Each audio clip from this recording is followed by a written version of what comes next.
Halo sobat sehat semua, perkenalkan dengan saya Dr. Ika Halida. Kita bincang sehat di sini.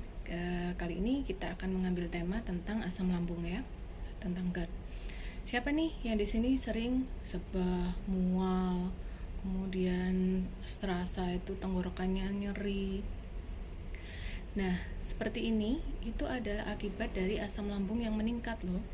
Jadi kalau kalian ngerasanya setelah mual itu kenapa kok rasanya kita seperti ada yang naik, kemudian membuat mulut kita asam. Nah, inilah asam lambung yang jika berlebihan dia akan apalagi dengan adanya esofagus tadi ya, dia akan melemah.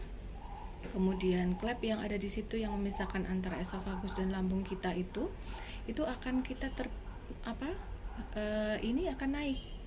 Jadi asam lambung kita naik, kemudian membuat mulut kita semakin asam, dan itu juga akan memicu banyak sariawan.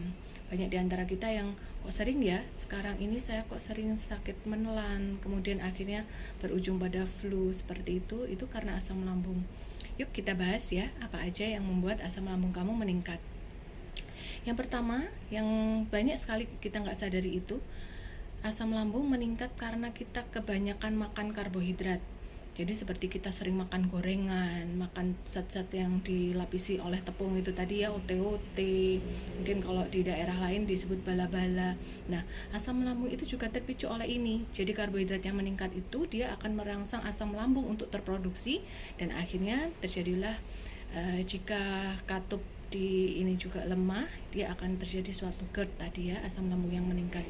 Kemudian selain itu juga tinggi lemak itu juga akan memicu asam lambung yang meningkat. Jadi produksinya akan semakin banyak, kemudian akan terpicu tadi GERD juga ya. Selain itu juga yang ketiga, adanya makanan atau minuman yang merangsang. Jadi kalau makanan itu biasanya kita tahu adanya pedas, kemudian zat-zat yang asam, buah-buahan yang mengandung banyak vitamin C, itu juga akan membuat lambung kita memproduksi asam lambung yang lebih banyak. Kemudian minuman-minuman yang kita sering itu kalau yang suka soda, kafein seperti itu ya.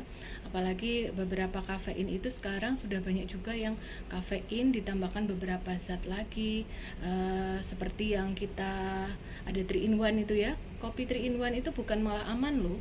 Jadi kopi 3 in 1 itu terkadang dia dosisnya juga sudah berlebih untuk yang kafeinnya. Jadi untuk beberapa orang, saya sudah minum kopi yang ada susunya, kopi 3 in 1. Kenapa kok masih nyeri asam lambung saya? Karena itu. Jadi memang kopi ini kalau sudah diolah, apalagi kopi-kopi di kafe ya, itu akan lebih tinggi mengandung mengandung kafeinnya, sehingga memicu asam lambung kalian. Nah, kalau sudah seperti ini, asam lambung yang meningkat, kita butuh beberapa terapi ya. Terkadang kita obat-obatan kok masih tetap nyeri ya dok. Ingat, pola makan tadi juga harus dijaga ya, yang 4 hal tadi yang menimbulkan asam lambung kita meningkat. Kemudian ada juga loh herbal yang bisa mengurangi asam lambung kalian. Jadi adanya propolis itu ternyata juga akan bisa mengandung ada antioksidan tingginya ya. Itu juga dia akan memperbaiki sel-sel lambung tadi, memperbaiki lambung untuk lebih banyak memproduksi enzim-enzim tadi ya.